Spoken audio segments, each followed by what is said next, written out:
என்னை வாழ வைத்து கொண்டிருக்கும் தேவனுக்கும் என்னை சுமந்து கொண்டிருக்கும் தமிழ் மண்ணுக்கும் வணக்கம்.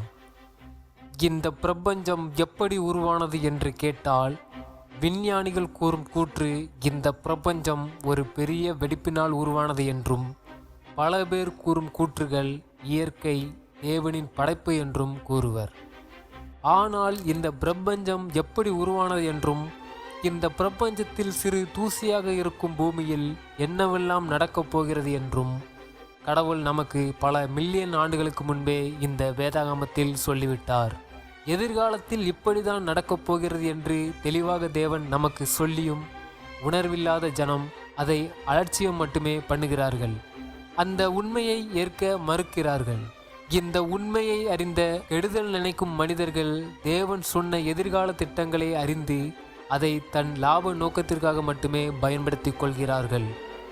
இதை அறிந்த பாமர மக்கள் இதை ஒரு பொருட்டாகவே எண்ணுவதில்லை.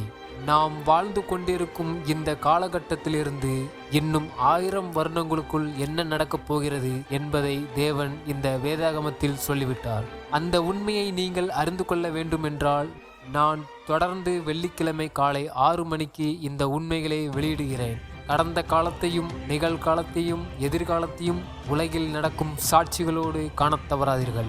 தேவன் சமுத்திரத்தையும் வெட்டாந்தரையும் படைத்து விட்டார். ஆனால் இந்த பிரபஞ்சம் இன்னும் ஒழுங்கு செய்யப்படவில்லை. இருள் சூழ்ந்த பிரபஞ்சத்தில் அழகில்லாத பூமியும் சமுத்திரமும் வெட்டாந்தரையுமே இருக்கிறது. இப்போது நாம் ரசிக்கும் இயற்கை அழகை எப்படியெல்லாம் தேவன் படைக்கிறார். நாம் கடவுள் கிடையாது என்று மார்த்தட்டிக் கொள்கிறோம்.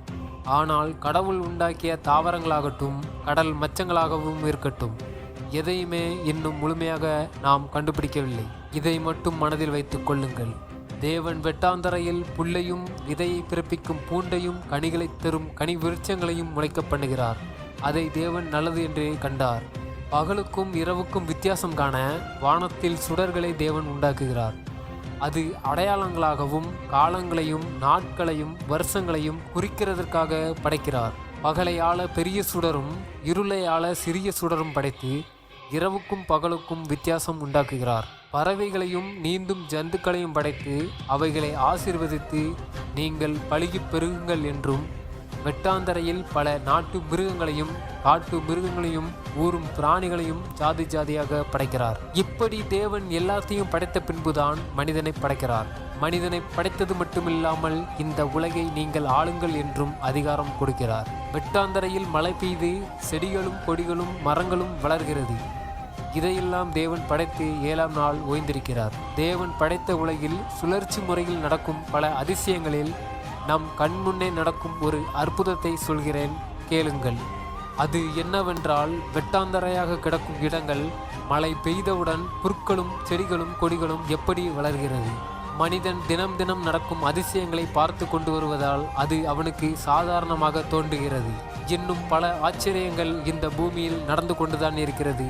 அதையெல்லாம் மனிதன் அறியும் போதுதான் தேவன் எப்படிப்பட்டவர் என உணர்வான்.